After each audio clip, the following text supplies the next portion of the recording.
Friends எல்லாருக்கும் வணக்கம். நம்ம இன்னைக்கு என்ன பார்க்க போகிறோம் அப்படின்னா, ஒரே நாளில் தொடை இடுக்குகள் உள்ள கருமையும் சொரசொரப்பையும் போக்கத்தான் நம்ம இன்னைக்கு ஒரு சூப்பரான வீடியோ பார்க்க போகிறோங்க. தொடை இடுக்குகளில் கருமையும் சொரசொரப்பும் வர்றதுக்கு நிறைய காரணங்கள் இருக்குது. அது என்னன்னு முதல்ல பார்த்துட்டு கருமையை போக்குறதுக்கு தீர்வு என்னன்னு பார்ப்போம். இப்போ பார்க்க போகிற ரெமடியை நீங்கள் ஒரு நாள் நைட்டு மட்டுமே யூஸ் பண்ணி பாருங்கள். உங்கள் தொடை இடுக்குகள் உள்ள கருமை நீங்கிருங்க. ஒரே நாளில் நல்ல ரிசல்ட் தரக்கூடிய ரெமடி தான் நம்ம இன்றைக்கி பார்க்க போகிறோம். தொடை இடுக்குகளில் கருமை வர்றதுக்கு காரணம் என்ன அப்படின்னா, நம்ம வெளிப்புற சருமத்திற்கு கொடுக்குற முக்கியத்துவத்தை நம்மளுடைய அந்தரங்க உறுப்பான தொடை பகுதிக்கு கொடுக்கறதே கிடையாதுங்க. அதனால் போதுமான பராமரிப்பு இல்லாமல் தான் அந்த இடத்துல பார்த்திங்கன்னா கருமை நிறம் வருது. கருமை நிறம் உள்ள இடத்துல அரிப்பு ஏற்பட்டு அந்த இடமே சொரன்னு ஆயிருங்க. அப்புறம் தோல் கொஞ்சம் கொஞ்சமாக உறிஞ்சி அந்த இடமே புண்ணாயிரும். அப்புறம் பார்த்திங்கன்னா அந்த இடம் பயங்கரமான வலியையும் எரிச்சலையும் நமக்கு கொடுக்க ஆரம்பிச்சிடும். அதுக்கு நீங்கள் ஆரம்பத்திலேயே தொடை இடுக்குகளில் கருமையை நீக்கிறது ரொம்பவே ஈஸியான இந்த ரெமடியை நீங்கள் ஃபாலோ பண்ணாலே போதுங்க. ரொம்ப நல்ல ரிசல்ட்டு கொடுக்கும். இந்த தொடை இடுக்குகளில் கருமை வர்றதுக்கு காரணம் என்னன்னு பார்த்தீங்கன்னா, அந்தரங்க உறுப்பான அந்த தொடை இடுக்குகளுக்கு போதுமான அளவு காற்றோட்டம் கிடைக்காதுங்க. அது மட்டும் இல்லாமல் ரொம்ப ரொம்ப இறுக்கமான உடைகளை அணிகிறதுனாலையும் காற்றோட்டம் போதுமான அளவு இல்லாமல் இருக்கிறதுனாலையும் அந்த இடங்களில் வேர்த்து தண்ணி எப்போதுமே அங்கனையே நின்றுக்கிடும். அதாவது வேர்த்து வெளியில் வர முடியாத அளவுக்கு அந்த இடத்துலையே நின்றுக்கிடும். அந்த தண்ணி இருந்த அந்த தண்ணி அதே இடத்துல இருக்கும்போது, அந்த வேர்வை தண்ணி அதே இடத்துல இருக்கும்போது ஃபங்கல்ஸ் உருவாகுங்க. அதாவது இறந்த செல்கள் உருவாகும். அதனால தான் அந்த இடம் முழுவதும் கருப்பாக தெரியும். அதுக்கப்புறம் பார்த்தீங்கன்னா அந்த இடத்துல சொரசொரப்பாக ஆகி புண்ணாக ஆரம்பிச்சிடும். இதுக்கு நீங்கள் ஆரம்ப நிலையிலேயே தீர்வு காண்பது ரொம்பவே நல்லதுங்க.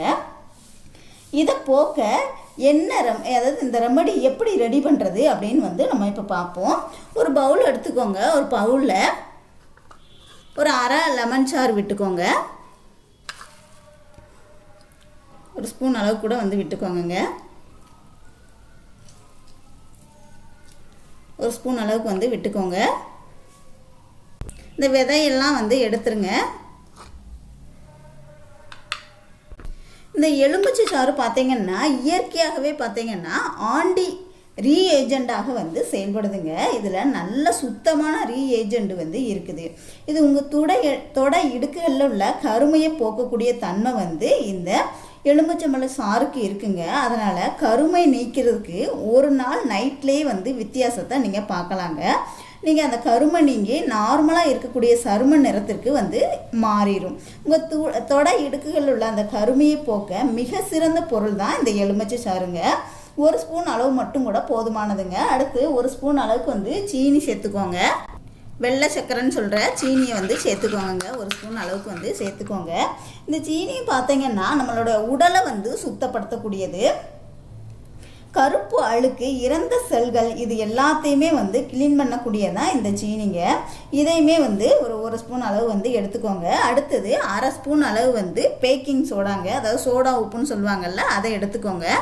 பேக்கிங் சோடா கொஞ்சமாக எடுத்துக்கிட்டால் கூட போதுங்க, ரொம்ப எடுக்க வேண்டாம். இது போட்டோன்னா பாருங்கள் நல்லா முறையாக வரும். இப்படி கிண்டிக்கிட்டே இருந்தீங்கன்னா அந்த முறைப்பெல்லாம் போயிடும். பேக்கிங் சோடா போட்டோன்னா நல்லா முறைன்னு வரும். இந்த பார்த்தீங்களா, இது இப்படி கிண்டிக்கிட்டே இருந்தீங்கன்னா அந்த நுரையெல்லாம் கொஞ்சம் கம்மியாயிரும். நல்லா கலந்துக்கிட்டே இருங்க. அப்படியே கலந்துக்கிட்டே இருந்தீங்கன்னா அது நல்லா மிக்ஸ் ஆகிற வரைக்கும் அந்த சீனியெல்லாம் நல்லா கரையிற வரைக்கும் இந்த மாதிரி மிக்ஸ் பண்ணிக்கிட்டே இருங்கங்க. அப்புறம் பார்த்தீங்கன்னா இதை எப்போ உங்கள் தொடை இடுக்குகளில் நீங்கள் இதை அப்ளை பண்ணணும் அப்படின்னா, எந்த இடத்துல உங்களுக்கு கருமை இருக்கோ, தொடை இடுக்குல எந்த இடத்துல கருமை இருக்கோ அந்த இடத்துல அப்ளை பண்ணி, அதாவது தூங்க போகிறதுக்கு முன்னாடி நீங்கள் அப்ளை பண்ணணுங்க. அந்த இடத்துல ஃபஸ்ட்டு நீங்கள் சுத்தமாக வச்சுக்கிடணும். அதாவது அந்த இடத்துல நீங்கள் குளிச்சுட்டு அந்த ஈரமே இல்லாமல் இருக்கணும். எந்த இடத்துல அப்ளை பண்ண போகிறீங்களோ அந்த இடம் நல்லா சுத்தமாக குளிச்சுட்டு அந்த இடத்துல ஈரமே இல்லாமல் நல்லா தொடச்சிருங்க. அப்புறம் அதை தொடச்சிட்டு தண்ணி இல்லாமல் நல்லா தொடச்சிட்டு அப்புறமா இதை அப்ளை பண்ணணுங்க. இந்த ரெமடியை 10 நிமிஷத்துக்கு, அதாவது தூங்க போகிறதுக்கு ஒரு 10 நிமிஷத்துக்கு முன்னாடி நீங்கள் இதை அப்ளை பண்ணி மைல்டாக மசாஜ் பண்ணணுங்க. நல்லா மசாஜ் பண்ணதுக்கு அப்புறமா ஒரு அரை மணி நேரம் கழித்து நார்மல் தண்ணியை வச்சு சுத்தம் பண்ணிடுங்க. நீங்கள் அந்த சுத்தம் பண்ண உடனே உங்களுக்கு நல்ல ஒரு ரிசல்ட்டு தெரியுங்க. இதை எப்போ பண்ணணும் அப்படின்னா நைட்டு தூங்க போகிறதுக்கு முன்னாடி தாங்க கண்டிப்பாக பண்ணணும். காலையில் பண்ணிங்கன்னா அந்தளவுக்கு வந்து உங்களுக்கு ரிசல்ட்டு கிடைக்குமான்னு தெரியலை. நைட்டு தூங்க போகிறதுக்கு முன்னாடி பண்ணிங்கன்னா நல்ல ரிசல்ட்டு கிடைக்குங்க. இதை அப்ளை பண்ணி மைல்டாக மசாஜ் பண்ணணுங்க. பண்ணிவிட்டு தான் வந்து நீங்கள் ஒரு அரை மணி நேரம் கழித்து உடனே வந்து நீங்கள் ஒரு சுத்தமான தண்ணியை வச்சு நார்மலாக தண்ணியை வச்சு கழுவிடணும். தொடை இடுக்குகள் உள்ள கருமையை நீக்கி நார்மலாக கலராக வந்து வந்துடுங்க. இன்னொரு மெத்தடு என்ன, இது ஒரு மெத்தடு. இன்னொரு மெத்தடு என்ன அப்படின்னா இதே மாதிரி தான் பார்த்துக்கோங்க.